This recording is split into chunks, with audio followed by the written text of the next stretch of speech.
It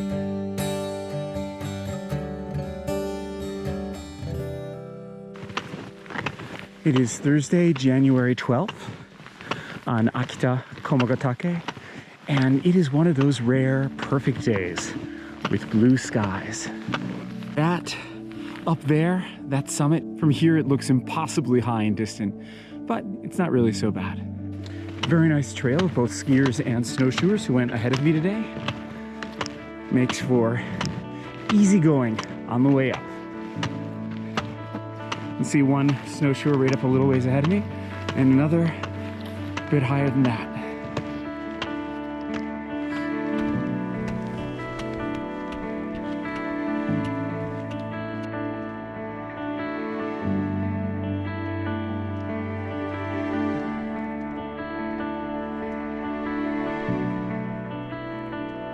Long way to go yet, but right at the top of this hill is the part where I go into the forest.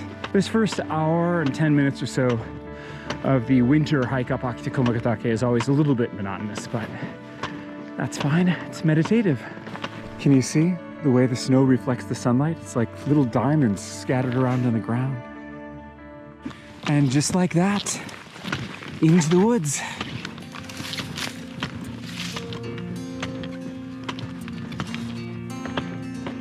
The contrast of these white branches with the blue sky up there is just magical. Wow, look at this.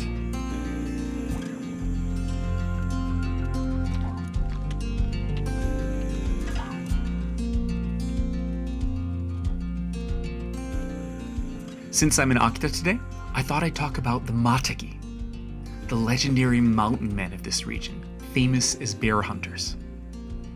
But of course, bear hunting is only one part of their tradition. I recently watched an interview with a well-known author and Matagi himself, named Mitsuharu Kudo. In the interview, he told the story of the night before his first bear hunt, which was on a day in April when he was 15 years old. His father called him to the Butsuma, that's the traditional room in the house where the Buddhist and Shinto altars are located, and told him the following. He said, "We don't kill animals because we hate them. In order to kill a living thing, towards which we bear no ill will, we have to be ruthless despite our feelings. You have to harden your heart, have no mercy for that one moment." In Japanese, the phrase that expresses this steeling of your heart, this hardening of your heart despite your own feelings of compassion, is kokoro oni ni suru, or literally to turn your heart into a demon.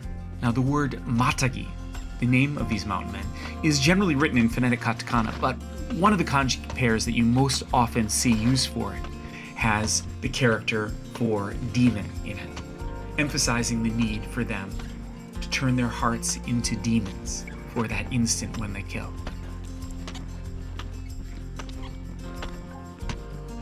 Man, look at that gorgeous mountainside up ahead.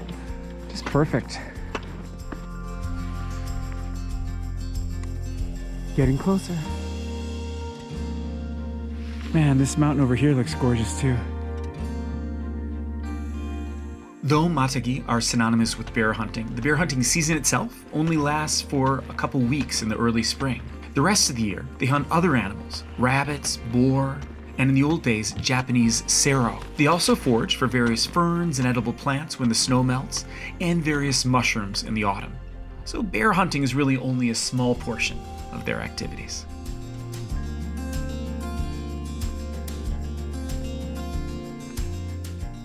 There are two types of birch trees in northern Japan, the shirakaba and this one, dakekamba, which is at higher elevations. I believe above 800 meters, you're going to see these dakekamba, which look like the skin is kind of peeling off. Of course, you should never peel bark off a tree, but if it were a life and death situation, the bark comes off really easily and it lights on fire like nothing. And so if it was, that or freezing to death, you could easily start a fire with that bark.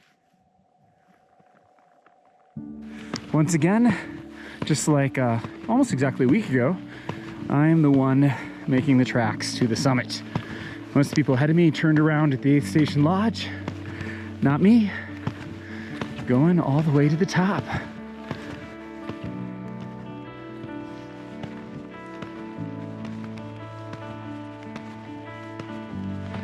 Actually, I take that back. Looks like somebody else is going to the summit or went to the summit. Is there now. They just took a roundabout way, so I didn't see their tracks until now. The other people, these snowshoers and a couple of skiers, maybe they've never done it before. They're going on the other side of that ridge, which is kind of a long way around. Going up this ridge that I'm going up now is the normal way to do it. Maybe it's the first time, or maybe they know something I don't know. Look at this mountain. And it's not crowded and it's not even that hard. Sure, it's been about 3 hours right now, a little over 3 hours that I've been walking up here, you know, slowly filming, taking breaks, but look at this view. And I'm making fresh tracks with snow. It's just great. Whew, a little bit steep though here and there. Yikes. Hard when I'm holding a camera, not my poles. Whew. Mount Iwate, looking nice off in the distance. And we kind of hook around to the left-hand side of the summit there and then come back to it.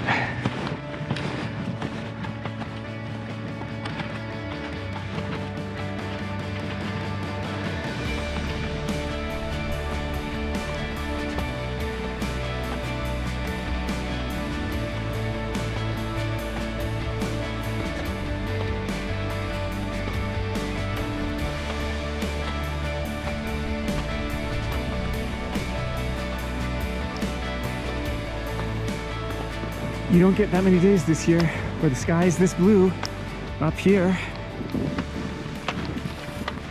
And I deeply appreciate it. Look at this.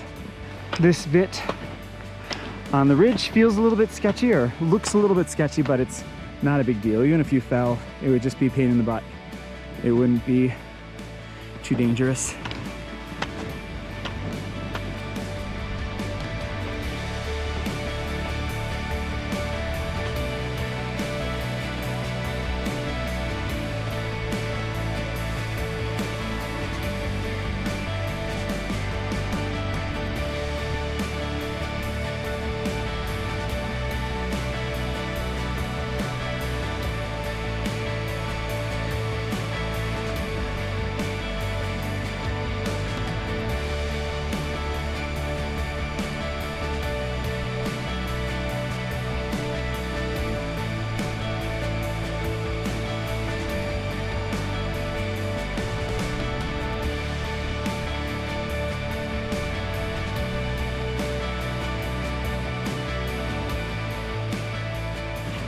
Actually feels pretty cold when you're out of the sun in the shade in this valley. Heading up to the plateau. Almost at the summit.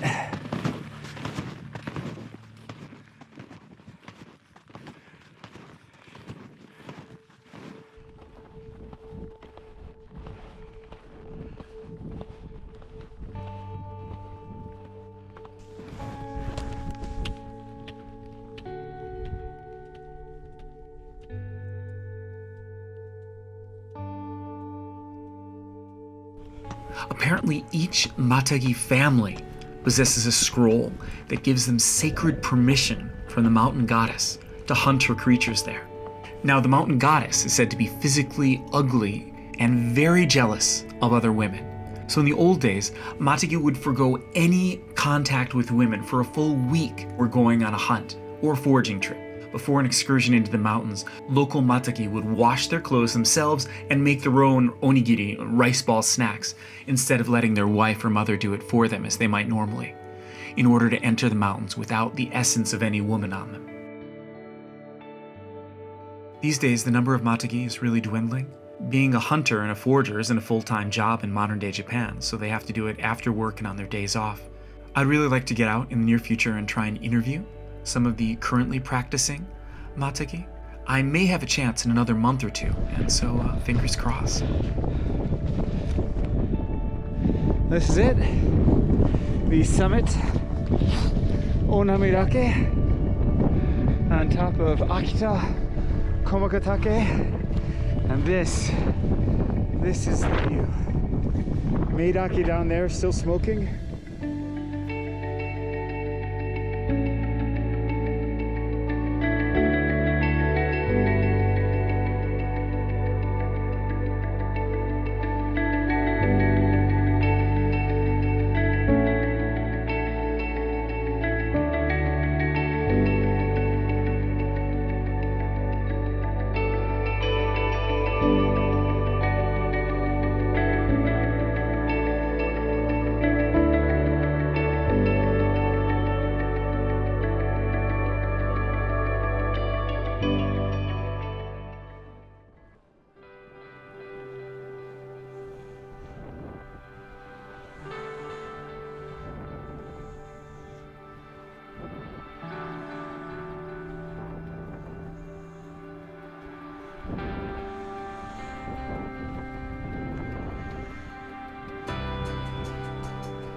I hope that it's been fun and interesting to just see the sights up here on Akita-Komagatake, which is just a short, maybe hour and 10 minutes drive from Morioka to get to the trailhead here. And man, is it nice. Now, time to go the rest of the way down.